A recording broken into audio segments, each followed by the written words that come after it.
कसा आपण फास्ट करू शकतो तो विषय, फॉर्म्युलाचा तसा मी सांगितलं तो एक विषय आपण कव्हर करू. नंतर टायपिंग स्पीड, म्हणजे आपल्याला खूप गोष्टी टाईप कराव्या लागतात, तर त्या कशा फास्ट करू शकतो आपण आणि ट्रान्सलेट कशा करू शकतो इंग्लिश टू मराठी किंवा मराठी टू इंग्लिश ते. नंतर डेटा स्टोरेज आणि मॅनेज करण्यात आपल्याला थोडे चॅलेंजेस आहेत, तर ते आपण आज कव्हर करून ठेवू. त्यांनी त्या डेटा टाकला आपल्याला एक्सेल शीटला तो येऊन जातो स्प्रेडशीटला. आणि डिसिजन मेकिंगसाठी आपण कसा याचा वापर करू शकतो ते आपण मोस्टली त्याच्यात आज स्टडी करणार.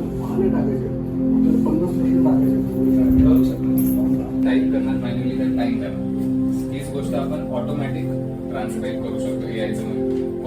copilot.microsoft.com वर जर तुम्ही आलात तर जसा ChatGPT दिसतो अगदी तसा हा दिसतो. आता तुम्हाला एक्सेलचा फॉर्म्युला हवा आहे, एक्झाम्पल पिव्होट टेबल बनवायचं फॉर एक्झाम्पल, ह्याला तुम्ही सांगितलं की ह्याला जर तुम्ही डेटा दिला तुमचा, हा माझा डेटा आहे, मला पिव्होट टेबल बनवायचं, ते कसं बनवतो त्याला एक्सप्लेन करा. मी पण तुम्हाला तुम्ही एक एक्झाम्पल म्हणून सांगतो, काइंडली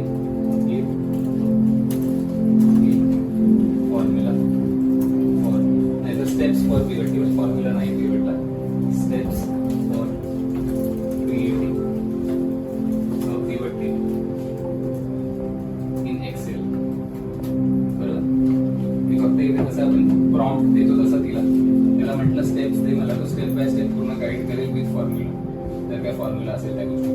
आता हे थोडंसं एफर्ट जास्त लागतो याचं, की आपल्याला एका साईडला समजायचं आहे मग दुसरीकडे करायचं आहे. आता एआय असं आहे की ते तुमचं वर्ड, एक्सेल, पॉवर पॉईंट किंवा गुगल शीट्स, गुगल स्लाइड्स मध्ये इंटिग्रेट पण होतं. बरं मला सांग, एक्सेलचं कुठलं व्हर्जन वापरलं पाहिजे पिव्होट टेबल साठी?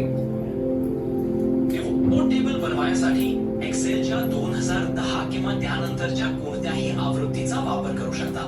ऑफिस 365 वापरत असल्यास तुम्हाला नेहमीच नवीनतम वैशिष्ट्ये मिळतील. हे जसं आहे त्या आवाज अजून बदलू शकतात मला. I can't wait to learn more. As a companion, extra feature hey Shubham, what's new in your world? परत आपल्या विषयावर मूळ विषय तिला बंद करू.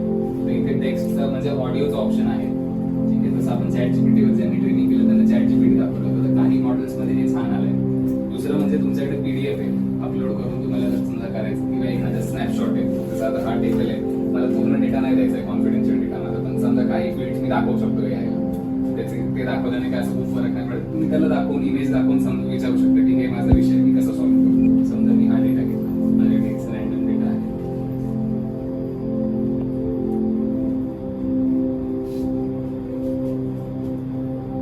मला स्टेप बाय स्टेप गाईड करा. ओके, हरकत नाही, तुम्ही स्क्रीन शेअर करा आणि मी तुम्हाला स्टेप बाय स्टेप मार्गदर्शन करतो. इथे आलो, स्क्रीनला सिलेक्ट केलं. ठीक आहे, आता शेअर बटनावर क्लिक करा. जसं आपण मीटिंगला करू. आता तुम्हाला माझी माझी स्क्रीन दिसत आहे.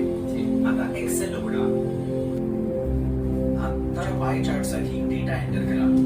डेटा कसा एंटर करायचा आहे याबद्दल मार्गदर्शन हवे आहे का? पहिले अंधविश्वास नाही करायचा, हे पूर्ण बरोबर नाही की तो चुकतो. ठीक आहे. दुसरं, ChatGPT आणि काही टूल्स इंटरनेट सोबत कनेक्टेड नाही. मगाशी आपण बघितलं, हा बोलला रिअल टाइम इंटरनेट ऍक्सेस नाही, तो प्रॉब्लेम.